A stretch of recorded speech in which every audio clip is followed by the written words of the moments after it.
श्री कृष्ण की दिनचर्या। ब्रह्मचारी को चाहिए कि वह गृहस्थ का संसार देखने की इच्छा न करे, किंतु नारद जी को श्री कृष्ण का संसार देखने की इच्छा हुई। श्री कृष्ण 16,108 रानियों के साथ किस प्रकार व्यवहार निभाते होंगे, वे किसके साथ कब भोजन करते होंगे, बातें करते होंगे, विहार करते होंगे। वे द्वारिका आकर कृष्ण के आवास में प्रविष्ट हुए। उस समय श्री कृष्ण रुक्मिणी के पास थे। उन्होंने नारद जी का स्वागत किया। श्री कृष्ण नारद जी के आगमन का कारण जान गए, फिर भी पूछा, कहिए महाराज, क्यों आगमन हुआ है आपका? स्वयं प्रभु होते हुए भी सन्यासी नारद के उन्होंने पाँव भी पखारे। श्री कृष्ण सा गृहस्थ और सन्यासी आज तक दूसरा कोई नहीं हुआ है। उन्होंने अपना गृहस्थ धर्म निभाने के हेतु नारद जी की पूजा की। वहां से नारद जी भगवान के दूसरे आवास में गए। वहां उन्होंने देखा कि श्री कृष्ण उद्धव जी के साथ शतरंज खेल रहे हैं। वहां भी श्री कृष्ण ने उनका भली भांति स्वागत किया। इस प्रकार नारद जी एक के बाद एक आवास में गए तो उन्होंने पाया कि कहीं पर कृष्ण बालकों से खेल रहे हैं, तो कहीं पर भोजन कर रहे हैं, कहीं पर सोए हुए हैं, तो कहीं पर जप कर रहे हैं। एक आवास में वे कथा सुनते हुए पाए गए। जिस प्रकार घर को प्रतिदिन झाड़ बुहार कर साफ करने की जरूरत है, उसी प्रकार प्रतिदिन सत्संग से मन को शुद्ध करने की भी आवश्यकता है। नारद जी जहां भी जाते, श्री कृष्ण को घर गृहस्थी के काम में लगा हुआ पाते। अब तो वे चलते चलते थक गए। वे सोचने लगे कि अब तो किसी आवास में जलपान करने को मिले तो अच्छा हो। जिस किसी आवास में वे जाते थे, कृष्ण उनसे पूछते कि आप कब आए। कई घंटों से वे घूम रहे थे, फिर भी कहना पड़ता था, बस अभी आया हूं। यह तो महायोगेश्वर की माया थी। भगवान ने कहा, नारद जी, मैं तेरी पूजा करता हूँ, इसका अर्थ यह नहीं है कि तू मुझसे बढ़कर है। मैं तो गृहस्थ धर्म के पालन के लिए ही तेरी पूजा कर रहा हूँ। वैसे तो तू मेरा पौत्र है, क्योंकि तेरा पिता ब्रह्मा मेरा पुत्र है। मेरा वैभव देखकर तो तुझे आनंदित होना चाहिए। नारद जी ने भगवान से क्षमा प्रार्थना की। भगवान गृहस्थ के सामने आदर्श रखते हैं कि सच्चे संतों का, पवित्र ब्राह्मणों का आदर करो। इस प्रसंग से एक उपदेश यह भी मिलता है कि ब्रह्मचारी को गृहस्थ के जीवन में चंचुपात न करना चाहिए। शरीर से ब्रह्मचर्य का पालन सरल है, किंतु दृष्टि और मन से ब्रह्मचर्य का पालन करना बड़ा कठिन है। गृहस्थ के जीवन व्यापार का विचार करने से ब्रह्मचर्य भंग की संभावना है। 17वें अध्याय में भगवान की दिनचर्या का वर्णन है। वे ब्रह्म मुहूर्त में ही शय्या त्याग करते थे। स्नान आदि से निवृत्त होकर त्रिकाल संध्या, गायत्री जप, दान आदि करते थे और फिर व्यवहारिक कामकाज करते थे। द्वारिका में आज भी ठाकुर जी 2 बार संध्या करते हैं। वे संध्योपासना, माता पिता की पूजा, गरीबों और ब्राह्मणों को दान आदि भी करते थे। वे गायों की सेवा भी करते थे। गृहस्थ को चाहिए कि वह प्रतिदिन संध्या पूजा, गाय और गरीबों की सेवा आदि सब करे। हरे कृष्णा। जरासंध वध, राजसूय यज्ञ एवं शिशुपाल का उद्धार।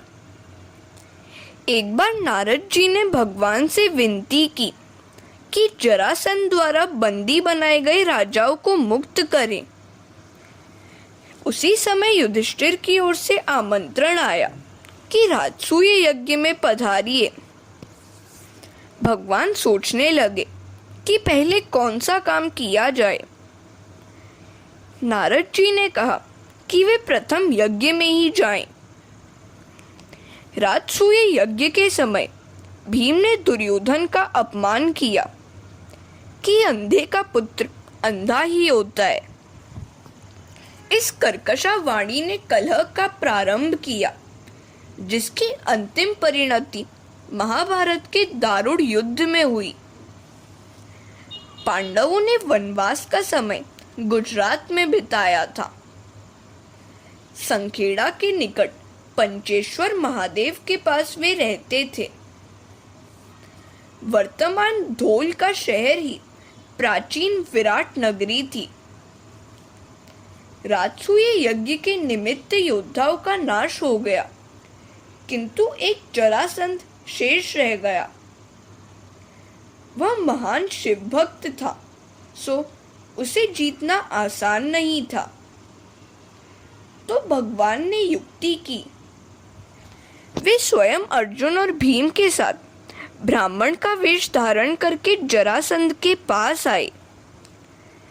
जरासंध ब्राह्मणों को भोजन कराए बिना स्वयं भोजन नहीं करता था, सो उसने इन ब्राह्मणों से दान मांगने को कहा। श्री कृष्ण ने भीम को बताते हुए कहा कि मेरे शिष्य से द्वंद्व युद्ध करो। 27 दिन हो गए लड़ते लड़ते, किंतु जरासंध मरता ही नहीं था। भीम श्री कृष्ण से कहने लगा, आप दोनों तो खा पी कर मौज मना रहे हैं और इधर लड़ते लड़ते मेरा शरीर चूर हो रहा है। श्री कृष्ण कहने लगे, जरासंध मर नहीं पाता है क्योंकि लड़ते समय तू मेरी ओर दृष्टि ही नहीं करता है। लड़ते समय मेरी ओर देखना, मैं जो युक्ति बताऊंगा वैसा करने से वह मर जाएगा। अर्जुन जीवात्मा है, भीम प्राण है और श्री कृष्ण परमात्मा है। वृद्धावस्था में प्राण व्याकुल हो जाता है। जरावस्था में प्राण यदि श्री कृष्ण की ओर दृष्टि करे तो वह भी भीम की भांति जरा रूपी जरासंध को मार सकता है। प्राण यदि परमात्मा के सम्मुख हो पाए, प्रतिश्वास उन्हीं का स्मरण करे, तो जरासंध मर सकता है। जन्म मृत्यु की पीड़ा ही जरासंध है। जरासंध का वध करा के प्रभु ने सभी राजाओं को बंधन मुक्त किया। हरे कृष्णा। राजसूय यज्ञ के आरंभ में श्री कृष्ण की पूजा सर्वप्रथम की गई तो शिशुपाल ईर्ष्या से जल उठा। वह श्री कृष्ण के लिए अपशब्द बोलने लगा, तो भगवान ने सुदर्शन चक्र से उसका मस्तक छेदन करके उसका उद्धार किया। सभी को आनंद हुआ, किंतु दुर्योधन अकड़ गया। ऐसे व्यक्ति का भी नाश शीघ्र हो जाता है। शिशुपाल अर्थात क्रोध। भगवान ने शिशुपाल रूपी क्रोध का सुदर्शन चक्र रूपी ज्ञान से नाश किया।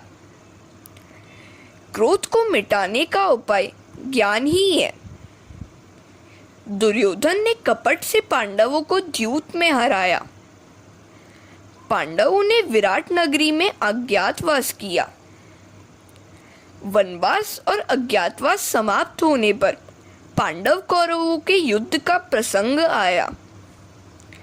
बलराम ने सोचा कि उन्हें भी किसी एक के पक्ष में रहकर लड़ना होगा, सो वे तीर्थ यात्रा करने निकल पड़े। घर में जब भी मतभेद, दुख का प्रसंग उपस्थित हो जाए, तीर्थ यात्रा करने चले जाओ। सुखदेव जी ने बलराम जी की तीर्थ यात्रा का भी बड़ा अच्छा वर्णन किया है। सुखदेव जी ने सुदामा चरित्र भी सुनाया। यह चरित्र भगवान का एक महत्वपूर्ण अंश है। भागवत की कथा करते हुए सुखदेव जी 2 बार समाधिस्थ हो गए थे।